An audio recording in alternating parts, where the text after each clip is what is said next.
Leyendas de la historia.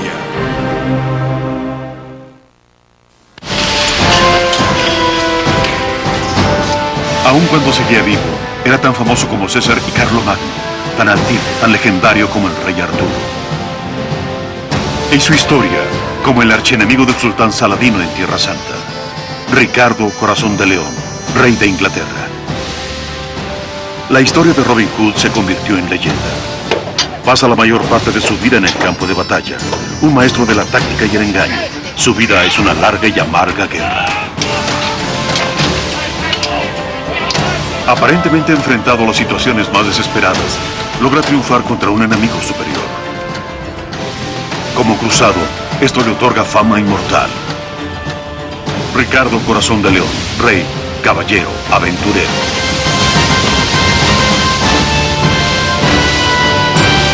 Ricardo Corazón de León.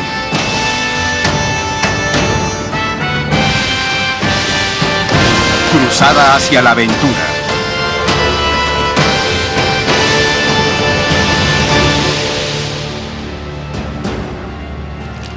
Durante 30 años, Ricardo viene peleando una ardua guerra en Francia. En una batalla contra rebeldes, sitio el castillo de Châlus. La guerra no es de gran importancia, pero es contra su rival de mucho tiempo, el rey Felipe de Francia.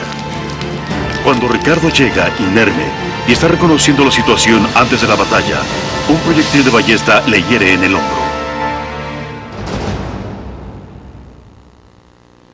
En el campamento, recibe un tratamiento improvisado en la herida. El proyectil es retirado en una dolorosa operación. La herida es profunda, pero no mortal. Ha sufrido muchas heridas en sus décadas de pelea. Como caballero, era típico de su época. Como guerrero, no tenía edad. Pero esta vez, un enemigo sin nombre había derribado al gobernante más grandioso en el curso de una refriega insignificante. Del diablo procedemos y al diablo debemos regresar, dicen que declaró antes de caer en el delirio. De niños, Ricardo y sus hermanos son educados en el arte de la guerra.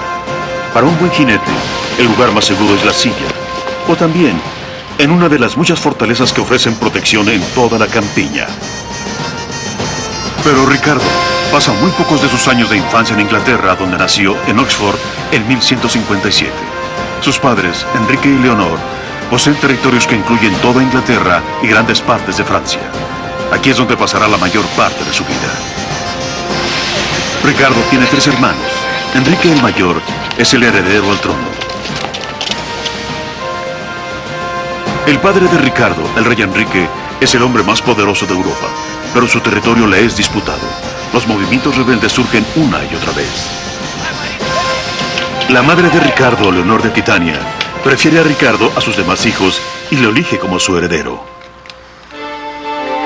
Ricardo pasa los mejores días de su juventud en la residencia de Leonor en Poitiers. Aquí conoce las bellas artes de los trovadores franceses. Leonor, que había sido esposa de Luis VII de Francia, es la heredera del rico ducado de Aquitania. Poitiers es uno de los centros principales de Europa en cultura y poesía lírica.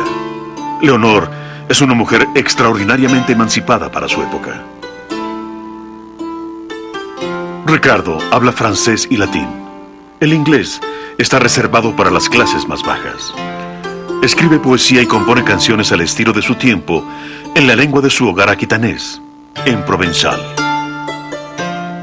Ricardo es salvaje y culto. Se dice que fue un inspirado poeta y también cantante. Solo 2 de sus canciones han sido preservadas, una de ellas también con la música.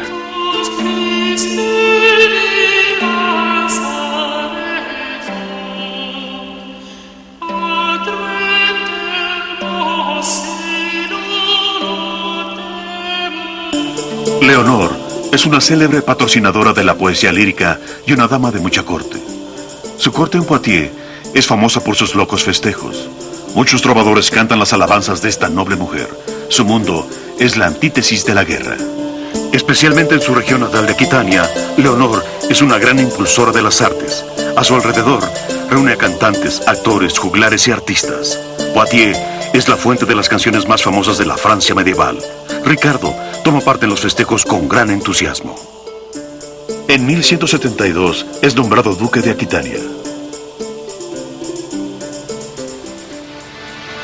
Inglaterra no tiene la gracia y ya de Poitiers en el sur de Francia. Enrique está siempre ocupado en expandir su imperio. Se le conoce como un gran rey gracias a sus hazañas administrativas. Es un hombre educado, pero las costumbres de caballero le son ajenas. Tiene un carácter violento y es impredecible. Usa todo lo que tiene en su poder para lograr sus intereses.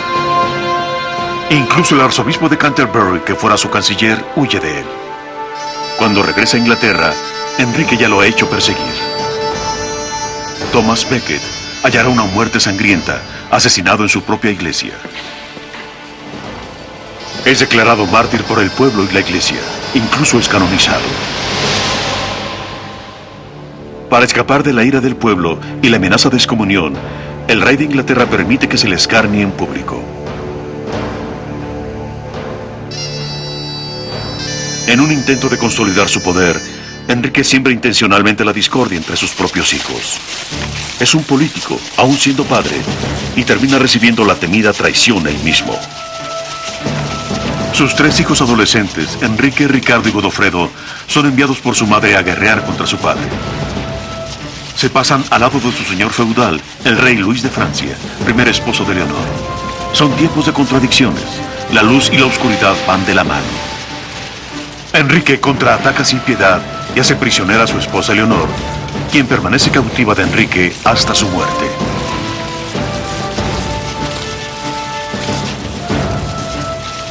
Los rencores familiares crecen. Ricardo ve amenazada por primera vez su subsistencia. Enrique quiere quitarle la heredad del ducado de Aquitania y dársela a su hijo mayor. Se libra una guerra sin cuartel. Durante esos años, los otros hermanos y su padre se unen contra Ricardo. Los apoya un hombre que se convertirá en el archienemigo de Ricardo, el rey Felipe de Francia. Mayormente, es una guerra entre mercenarios, siempre peleada bajo los mismos principios. Primero, la campiña se deja yerma. La intención es debilitar económicamente al enemigo. Campos, bosques, huertos y viñedos son devastados. Las principales víctimas en tales guerras son los campesinos. Las batallas a campo abierto son raras en estos tiempos. Caballeros y caballos son demasiado preciosos. Solo se realizan exhibiciones. Los torneos entre individuos no aparecen sino hasta después. Aunque está prohibido, bajo pena de fuertes castigos, atacar al enemigo a espada batiente, los encuentros suelen aumentar al calor de la batalla. 2 años después de la muerte de Enrique, hermano de Ricardo y supuesto heredero, su hermano menor Godofredo muere en un torneo. El camino parece abierto para que Ricardo ascienda al poder. Pero su padre solo le permite ser heredero si se casa con Alicia, la hermana del rey Felipe.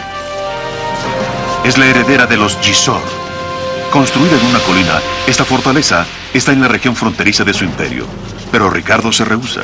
Se desencadena una guerra entre Ricardo, Enrique y Felipe. Cuando el padre de Ricardo se rehúsa a nombrarle heredero, Ricardo obliga al rey de Francia a aliarse con él. Durante décadas, Enrique y el rey francés habían peleado sobre las posesiones territoriales en el continente. En la disputa con su padre, Ricardo paga tributo al rey francés en nombre de Normandía, Aquitania y Anjou, y jura lealtad contra todo enemigo. Esto representa alta traición y una decidida declaración de guerra contra su padre. Ricardo tiene 30 años. Con su aliado Felipe, emprende la guerra contra su propio padre. Enrique está muy enfermo a la sazón, pero se ha pavoneado demasiadas veces. Ricardo está decidido a llegar hasta el final. En Le Mans, su ciudad favorita y la que le vio nacer, Enrique busca refugio y termina causando un incendio desastroso. Cuando huye de la ciudad en llamas, su hijo le sigue y casi lo hace cautivo.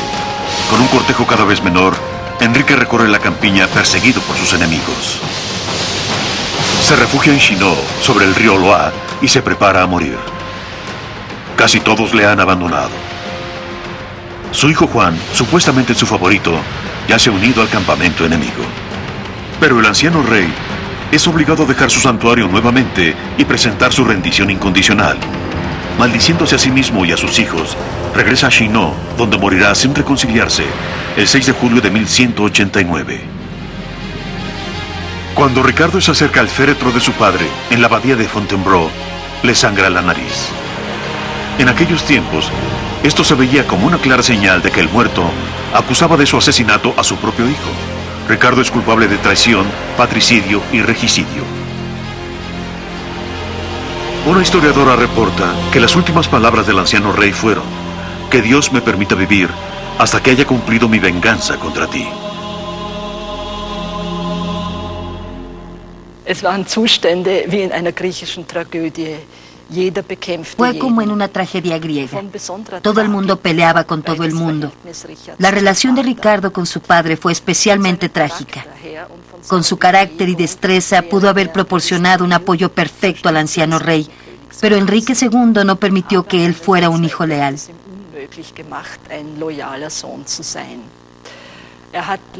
Al final, incluso cuestionó su derecho a heredar el trono inglés. Por eso se sintió obligado a pactar con el eterno enemigo del rey de Inglaterra, el rey Felipe de Francia.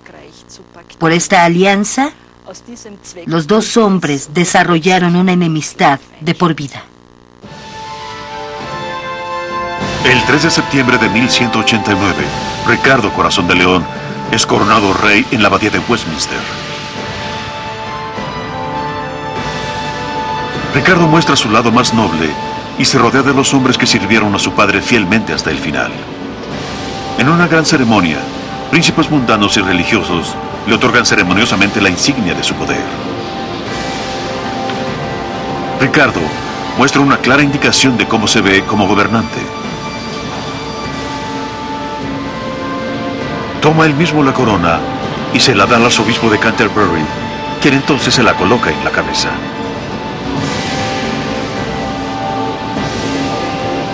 Ricardo es ahora rey de Inglaterra. Sus dominios se extienden desde Escocia hasta los Pirineos. Su derecho al poder no es cuestionado en su país, sino en Francia y en Tierra Santa. Ricardo tiene un ambicioso proyecto: reclamar Tierra Santa en nombre de la cristiandad europea. Hace contar y colocar a buen recaudo toda la plata que su padre había amasado.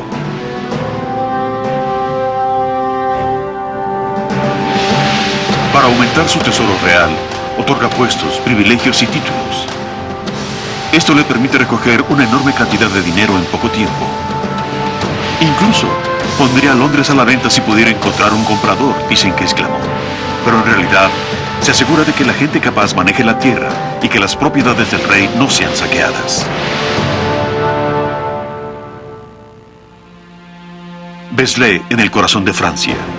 Aquí, el tiempo parece haberse detenido desde los días de Ricardo.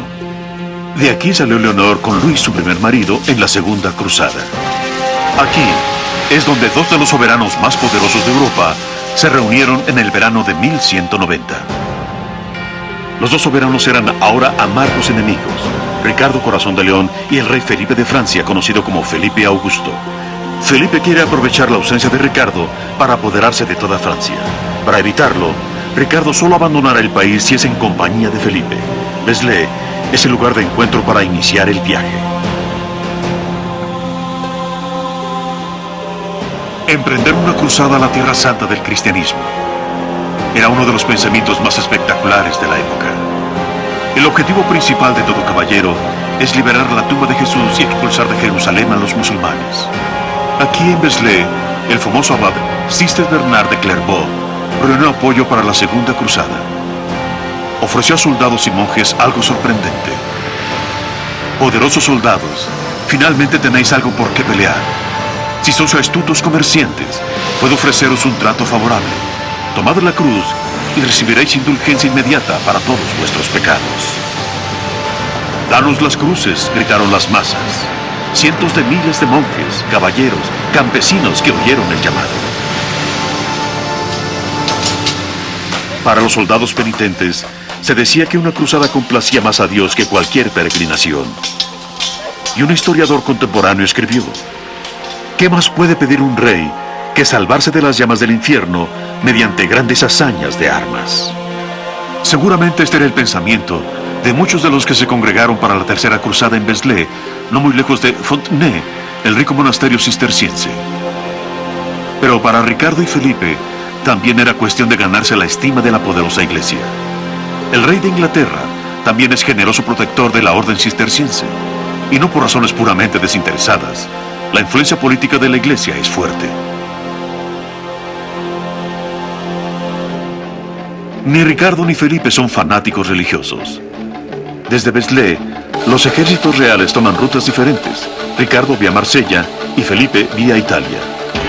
Se volverán a encontrar en Mesina.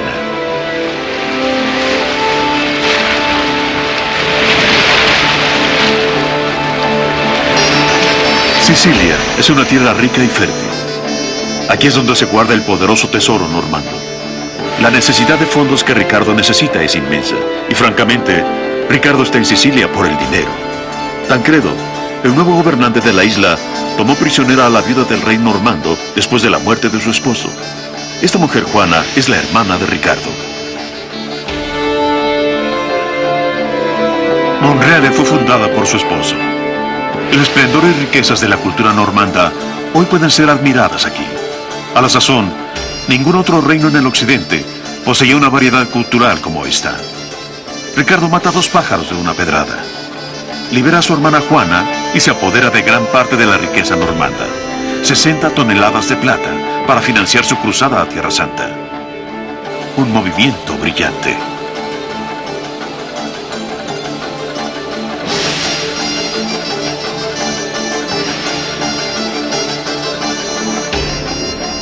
En un ataque sorpresa ocupa Mesina. En tan solo 5 horas, el pendón de Ricardo ondea sobre la ciudad.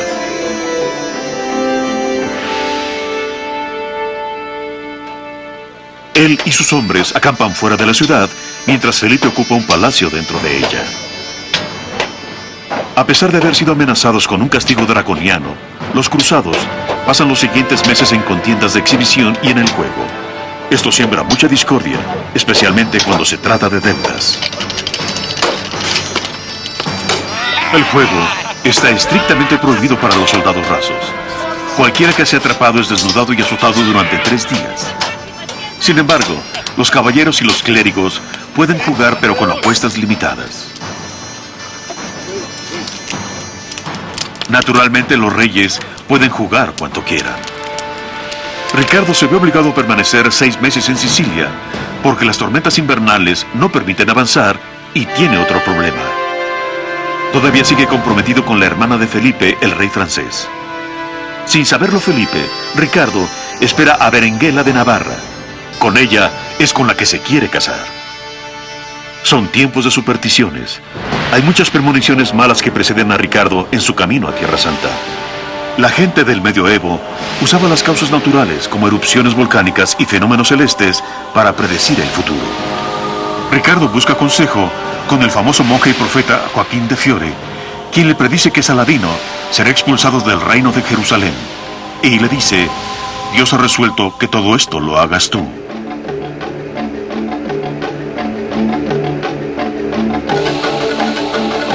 En la primavera de 1191, la flota inglesa, con más de 200 barcos, un número impresionante no solo en aquellos días, finalmente sale hacia Palestina. El viaje se ve plagado de periodos de calma y fieros huracanes. Cerca de Chipre, la flota inglesa se enfrenta a una fuerte tormenta y muchos de los barcos naufragan. Juana, la hermana de Ricardo, está entre los náufragos. Isaac Comnenus, el regidor de la isla, rehúsa soltar a los prisioneros. Para Ricardo, es un reto que justifica su segunda intervención militar, la captura de Chipre. Lo que parece ser una coincidencia, tal vez se había planeado mucho antes. Chipre, con su localización estratégica y su riqueza en alimentos, es una base perfecta de apoyo en su ruta hacia Tierra Santa. Ricardo, como estratega militar, sabía muy bien esto. Simplemente mantuvo en secreto sus intenciones. La captura de Chipre no fue una aventura. Es una contienda cuidadosamente calculada por tierra y por mar.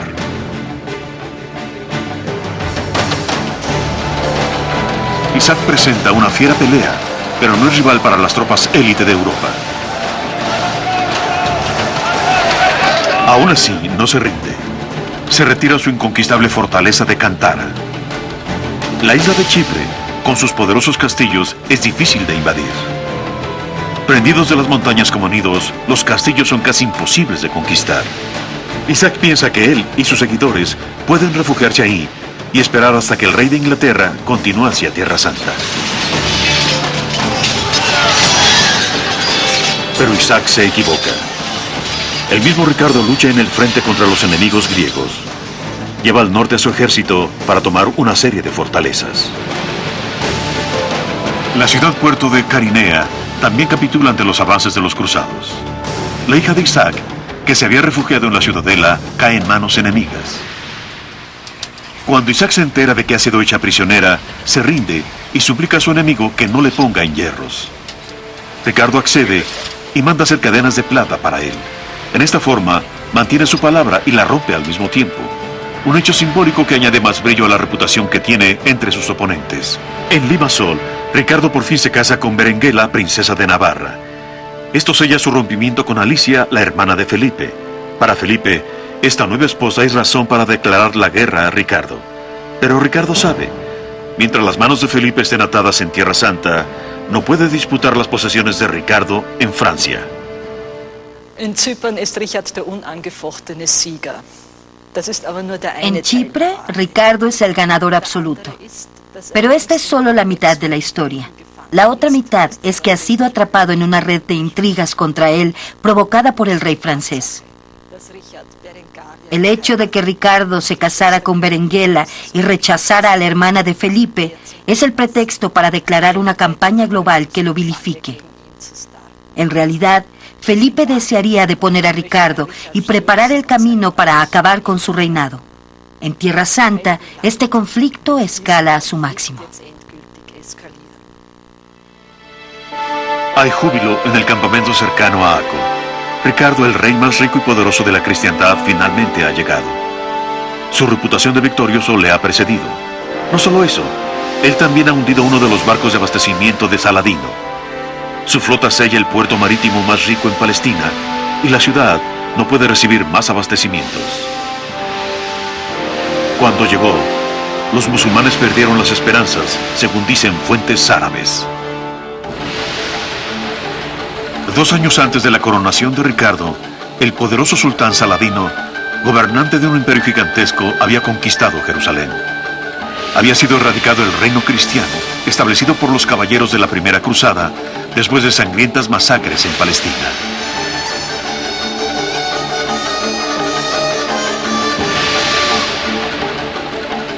Saladino y sus tropas musulmanas también saquearon varios castillos de los cruzados, supuestamente inconquistables.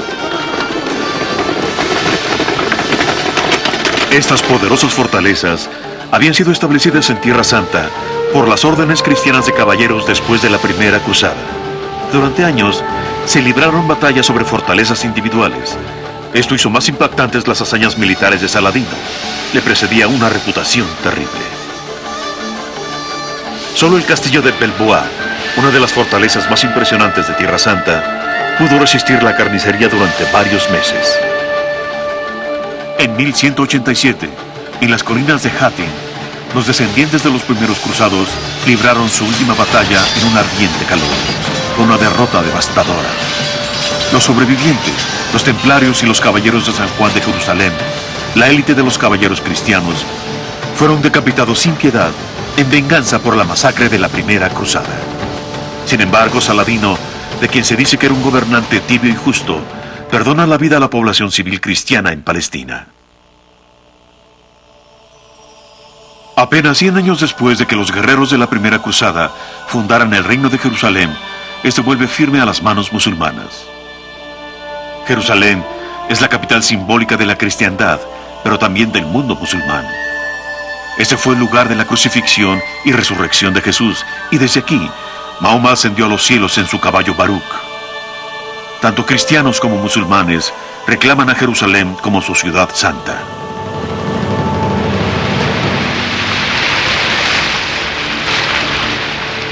Aco es el puerto más poderoso y rico en Palestina. Cuando Ricardo Corazón de León aparece en escena, La ciudad había estado 2 años en posesión de Saladino. Rodeada de una hermosa muralla, es prácticamente impenetrable desde el mar. Akko es de gran importancia estratégica como base en Tierra Santa.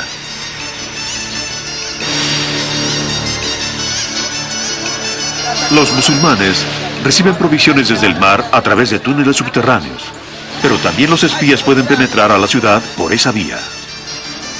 El campamento enemigo ha inventado el sagaz sistema de espionaje. Particularmente bajo las sombras de la noche, los espías enemigos ponen a prueba la debilidad de los musulmanes. El sitio se inicia utilizando todos los medios disponibles, pero a pesar de una constante pelea que devasta la tierra que rodea el puerto y la ciudad, ninguno de los lados parece ganar.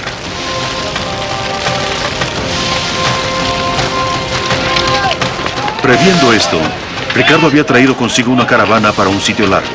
Las catapultas lanzan piedras, basura y cadáveres a la ciudadela. Un adelanto a la guerra biológica. Una y otra vez, las tropas atacan las poderosas fortificaciones. Las embestidoras bien protegidas intentan abrir agujeros en los muros. Estos aparatos eran usados por los cruzados para tratar de romper la moral de los musulmanes.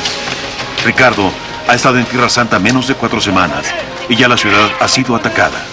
Akko cae en manos de los cruzados. Miles de personas son tomadas como rehenes.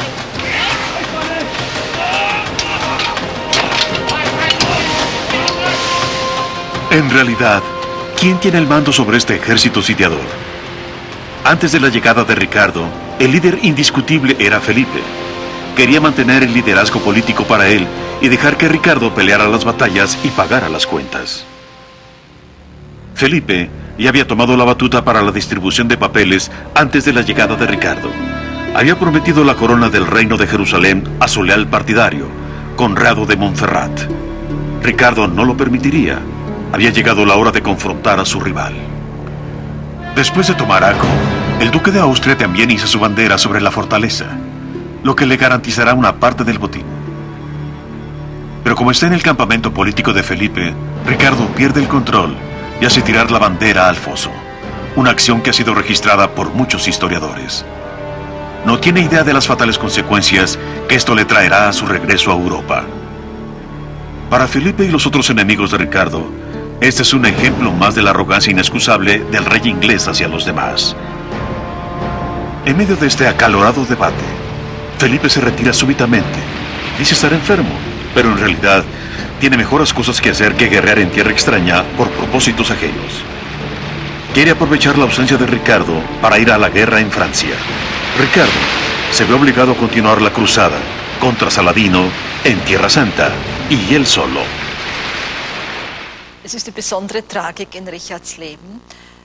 La mayor tragedia en la vida de Ricardo es que muchos de sus esfuerzos se ven comprometidos en la defensa.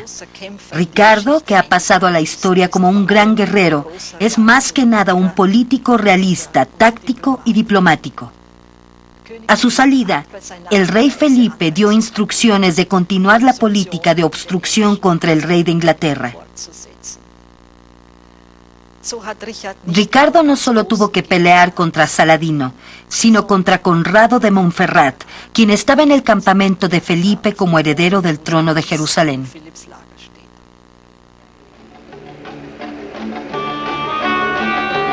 Por propia iniciativa, Conrado de Montferrat lleva a cabo negociaciones con Saladino en busca de una paz por separado, con pérdidas considerables. Como fianza, le ofrece al sultán la mitad de los rehenes de Akko. Cuando Saladino maneja las negociaciones sobre los rehenes para ganar tiempo, su destino queda sellado. Ricardo manda asesinar brutalmente a 2.600 rehenes frente al campamento enemigo, no por impulso, no por fanatismo religioso, sino calculándolo a sangre fría.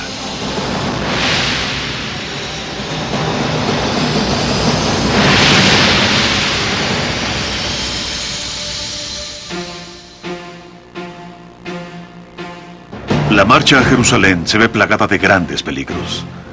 La mayoría de los baluartes de los cruzados en la costa y en el interior ya no están en manos cristianas. Pero la conquista de Akko significó la caída de uno de los bastiones principales de Saladino. 2 días después de la masacre, Ricardo parte hacia el sur. Se dirige a Jaffa. Para la mayoría de los cruzados, el objetivo más importante es Jerusalén, pero llegar por el interior sería fatal. Esta es una marcha intencionalmente lenta, que toma en cuenta el calor, el terreno impenetrable y el enemigo. Cada paso representa la conquista indisputada de una franja más de la costa. Cesarea y Haifa son abandonadas por Saladino y subsecuentemente destruidas. Por donde quiera que pasan, los cruzados se encuentran con que los hombres de Saladino han pasado primero y han arrasado las ciudades y castillos cristianos. Saladino no tiene suficientes hombres para defender las fortalezas, pero no quiere dejar las fortificaciones intactas para los cruzados. Solo la presencia de la flota permite que Ricardo abastezca a sus hombres. Lo que sigue es una hazaña maestra de la guerra táctica medieval. Bajo el ardiente sol, Ricardo mantiene a sus hombres juntos y los maneja con mano de hierro. Una y otra vez los sarracenos ligeramente armados tratan de romper las filas. El arma más fuerte de Ricardo es su infantería, que marcha kilómetro tras kilómetro en formación cerrada. La fuerza de los arqueros de a caballo es su gran agilidad. La fuerza de Ricardo son sus caballeros, bien armados y bien protegidos, pero su fuerza es también su debilidad. En el insoportable calor, sus hombres caen como moscas, víctimas de la insolación. Un caballero es caro y es irreemplazable.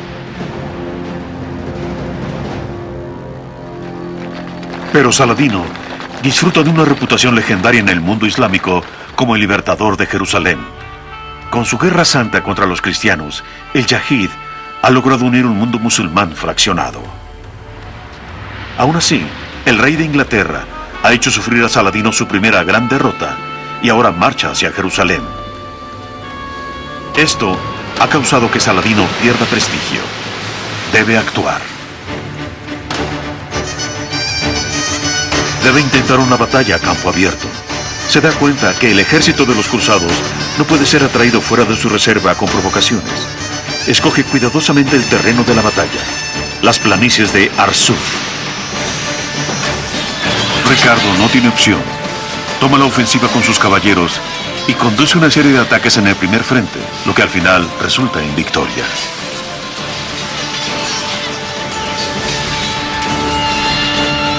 Pero a pesar de haber ganado la batalla, la guerra está lejos de terminar. Jerusalén no ha sido tomada aún. ¿Y cómo podrá tomar Ricardo Jerusalén y conservarla? En el campamento de los cruzados empieza a propagarse la aprensión.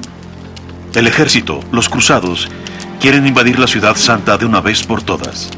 Pero Ricardo considera atacar a Saladino y hacerle arrodillarse en su centro de poder, Egipto. Durante 3 días no abandona su tienda. El rey de Inglaterra está consciente de que es imposible sitiar Jerusalén. Por una parte, las rutas de aprovisionamiento hasta la costa deben mantenerse abiertas y por la otra, el ejército de Saladino tiene que controlarse. Esto está más allá de las capacidades del ejército del cruzado. Pero ¿cómo decírselo a su ejército? Ricardo se imagina el desastroso resultado. Este solitario y aventurado guerrero es también un cauto estratega y percibe una conspiración. Si continúa en Jerusalén, Felipe le ganará la guerra en Francia. Pero estos argumentos no convencerán a los cruzados. Para mantener el control sobre su ejército, Ricardo decide partir a Jerusalén. Nuevamente, Conrado de Montferrat traiciona al rey de Inglaterra. Decide llevar a cabo otro arreglo secreto con Saladino. Para su sorpresa, Ricardo cambia su actitud. Aparentemente, acepta al regidor de la ciudad de Tiro como el futuro rey de Jerusalén. Esto arruina la política de Saladino de interponerse entre los dos cruzados. Pero de pronto, Conrado muere asesinado en Tiro.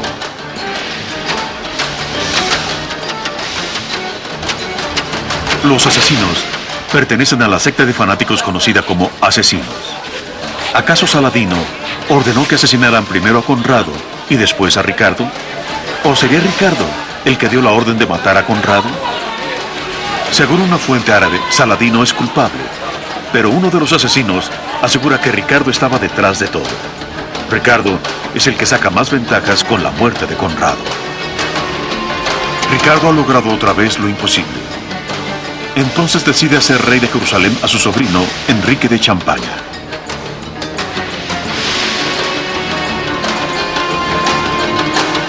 Arreglado esto, continuará solo la guerra contra Saladino. Durante la marcha a Jaffa, vía Surf, la flota navega por la costa y abastece a las tropas de tierra. Por segunda vez, Ricardo intenta la marcha hacia Jerusalén. Saladino está escondido ahí. A principios del verano de 1192, el ejército de Ricardo acampa solo unos kilómetros de las murallas de la ciudad santa. Vuelve al lugar donde estuvo 6 meses antes.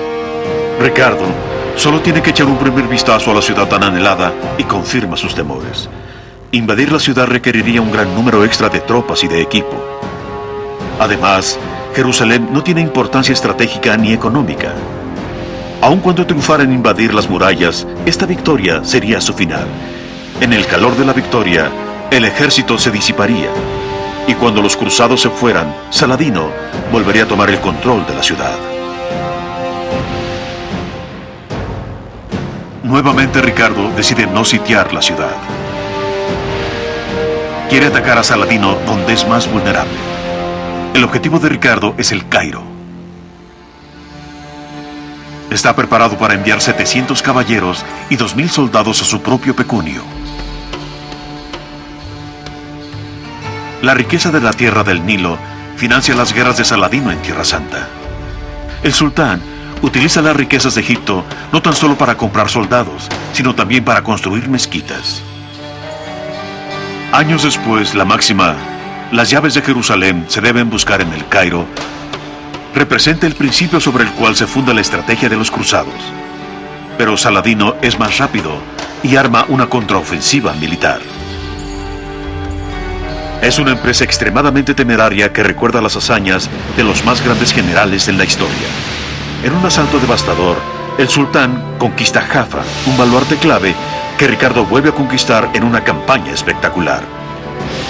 Incontables fuentes atestiguan la brillantez militar de esta acción y la audacia y recursos tácticos de Ricardo.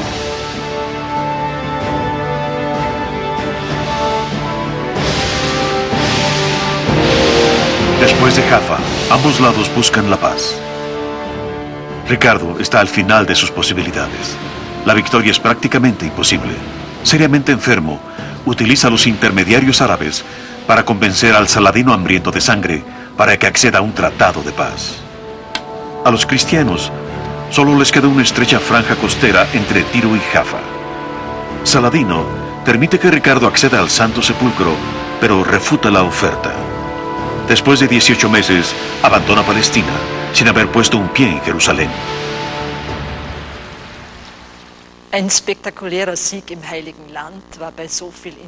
Con tanta oposición interna, hubiera sido imposible que Ricardo asegurara una victoria espectacular. A pesar de esto, es gracias a Ricardo que el reino de Jerusalén sobrevivió otros 100 años. Su hazaña más grande probablemente fue no caer en la trampa que Felipe le había preparado al decidir no sitiar Jerusalén. Esto indudablemente le hubiera conducido a un terrible desastre militar. En octubre de 1192, el rey de Inglaterra se embarca para recorrer el Mediterráneo y llegar a su patria. Es casi invierno. El viaje resulta difícil. Rodeado de enemigos, Ricardo no puede atracar en Marsella. Circunnavega Italia y decide desembarcar cerca de Aquilea. Con un cortejo de 20 hombres se enfila al norte. Según los historiadores, va hacia el territorio de su cuñado Enrique León. Pero hay mucha gente interesada en que tomen prisionero a Ricardo. Los más son el rey Felipe de Francia y el emperador alemán. Una empresa arriesgada. El rey de Inglaterra, el hombre más poderoso en Europa, huye con varios de sus leales hombres por la campiña de Austria. Pero es imposible para un rey tan pomposo viajar inadvertido por esta zona. Ricardo es perseguido por los espías del emperador desde su salida. Con gran dificultad, logra alcanzar la campiña cercana a Viena. Ahí es hecho prisionero ni más ni menos que por el duque Leopoldo, el hombre que había humillado a Enaco. Posiblemente no le reconocieron por su anillo, como dice la leyenda, sino por su guante real que su paje había prendido a su cinturón. Hoy se puede admirar un guante similar en el Museo de la Historia del Arte en Viena. Para Felipe, debe haber sido un gran triunfo conocer del arresto de Ricardo. Para él y para el emperador alemán les pareció un regalo divino. Enrique, el emperador alemán, contacta inmediatamente a Felipe para averiguar cuánto vale su pieza para el rey francés. Ricardo es llevado al castillo de Dornstein en el Alto Danubio. Ahí solo permanecerá preso unas cuantas semanas. Hoy el castillo está en ruinas, pero ha sido inmortalizado por la leyenda del leal ministro Blondel, quien viaja por toda Alemania, de ciudad en ciudad, en busca de Ricardo Corazón de León, su amado señor. En todo el recorrido, va cantando una canción que se dice compusieron entre los dos. Finalmente la encuentra en Dornstein. Esa pequeña ciudad todavía vive de esta famosa leyenda, pero no hay prueba histórica que apoye la versión. El día de ajustar cuentas ha llegado, y no solo para Leopoldo. Ricardo Corazón de León es llevado de Dornstein a Speyer. Hay muchos que quieren arreglar asuntos con el rey inglés, particularmente el emperador Enrique. En Speyer, el emperador acusa de asesinato a Ricardo, pero los cargos, el asesinato de Conrado de Montferrat y alta traición en Tierra Santa, son retirados ese mismo día. En realidad, el emperador alemán quiere que Ricardo una sus fuerzas con él para conquistar Francia. Ricardo manipula astutamente los designios políticos del emperador en su propio beneficio. A cambio de 150.000 marcos en plata, el rey de Inglaterra quedaría en libertad.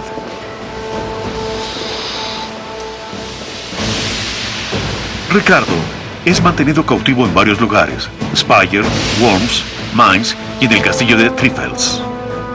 Trifels es una prisión. El objetivo principal de Ricardo es prevenir una alianza entre sus dos enemigos, Felipe y el emperador alemán. Con la ayuda de mensajeros, puede conducir una hábil diplomacia durante su reclusión. Tras 14 meses en prisión, finalmente es liberado. Se ha pagado parte de la fianza y los rehenes proporcionados servirán como seguro para el resto. Wieder sieht sich Richard zwischen zwei mächtige Feinde gestellt. Ricardo se encuentra nuevamente entre dos poderosos enemigos. Esta vez es el emperador Enrique VI y el rey Felipe de Francia. Nuevamente utiliza la diplomacia y el doblez para jugar uno contra el otro. El emperador le obliga a reconocer su soberanía, pero al final no es el emperador alemán el que interfiere con los asuntos ingleses, sino el rey inglés quien decide las políticas del imperio. Ricardo no tiene tiempo que perder, porque mientras estuvo ausente, su hermano Juan ha hecho tratos a sus espaldas con Felipe, acordando cederle algunas posesiones en Francia. Felipe también ha aplazado su política de conquistar la Francia central. Es una situación explosiva.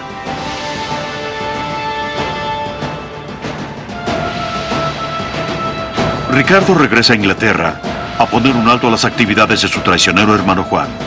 Pero cuando llega al país, la rebelión de Juan ya ha fracasado. Las historias más famosas de Ricardo hablan de su legendario y malvado hermano, Juan Lackland, y el hombre que se le enfrentó, Robin Hood.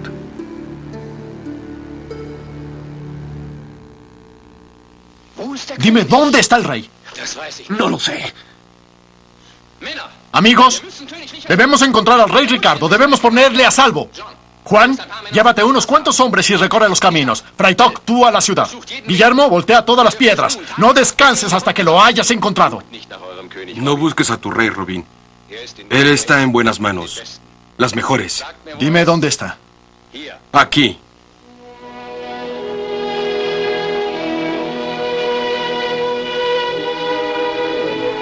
Majestad.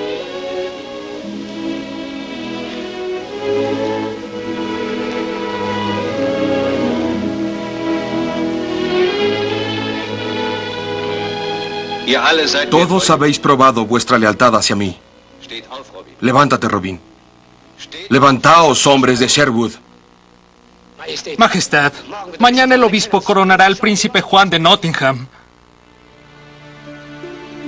Pero la leyenda de Robin Hood se originó tiempo después. Si efectivamente Robin Hood caminó por el bosque de Sherwood, sería después de que todo estuvo arreglado en los tiempos de Ricardo. No deja de ser una leyenda adorable y romántica, y es en parte responsable de que Ricardo Corazón de León haya permanecido en los corazones y pensamientos de la gente hasta nuestros días.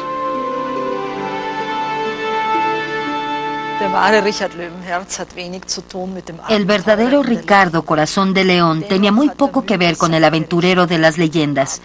Sin embargo, el mito está fundado en la realidad, pero con un sentido más profundo.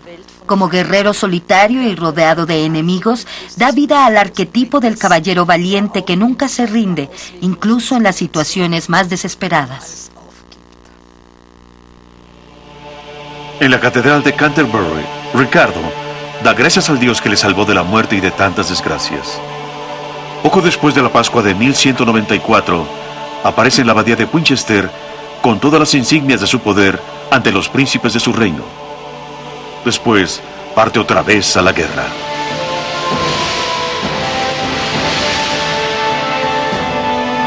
Hace construir el castillo Caillard en el Sena para proteger Normandía de Felipe.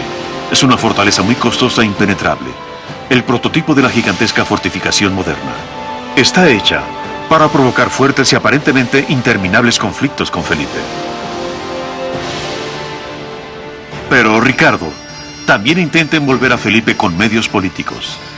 Tras la muerte del emperador Enrique VI, hace todo lo posible para que declaren rey alemán a su sobrino Otto.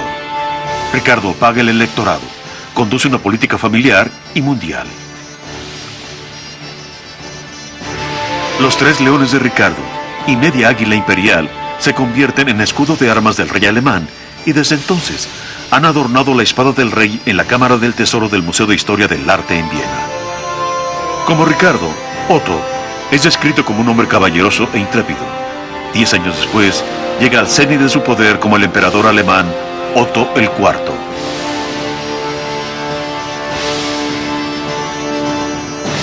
El viejo conflicto entre Inglaterra y Francia continúa, pero Ricardo siempre sale victorioso sobre Felipe. Durante más de 25 años, ha venido librando una intensa guerra, utilizando todos los medios disponibles, y a pesar de no lograr victorias espectaculares, es el gobernante más temido en Europa. Hace arder hasta las cenizas muchos castillos y villorrios. Los rebeldes terminan en las galeras. Chaillot no fue una fortaleza particularmente difícil de tomar, era de poca importancia. Por eso, nadie esperaba que el rey de Inglaterra estuviera en la batalla. Ricardo exige una rendición incondicional. Las tropas sitiadas la rechazan. El rey jura colgarlos a todos una vez que tome la fortaleza. De pronto, Ricardo es alcanzado por un proyectil de ballesta.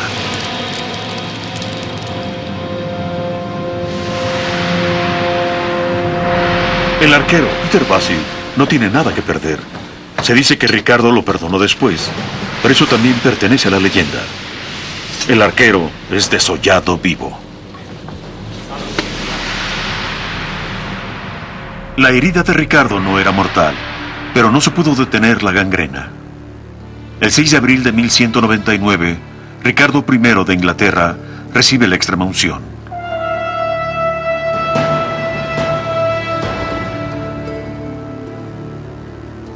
Como su padre, es enterrado en la bahía de Fontainebleau.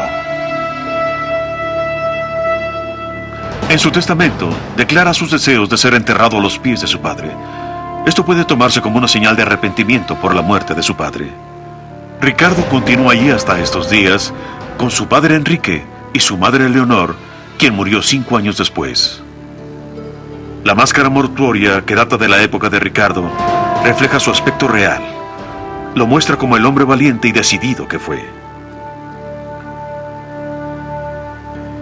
Su corazón, el corazón de león, ha sido colocado en un cofre de plomo y llevado a la catedral en Rouen, en gratitud a la lealtad constante de la ciudad, pero también para proporcionar apoyo simbólico, porque esta capital de Normandía caerá pronto.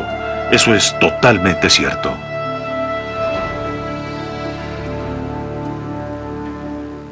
Tras décadas de lucha, Ricardo Corazón de León abandonó el escenario de la política mundial como un trágico perdedor. Su reino se desmoronó poco después de su muerte. No dejó herederos. Y aún así, una historia árabe declaró: la valentía de Ricardo, su acumen, energía y paciencia, hizo de él uno de los gobernantes más notables de su tiempo.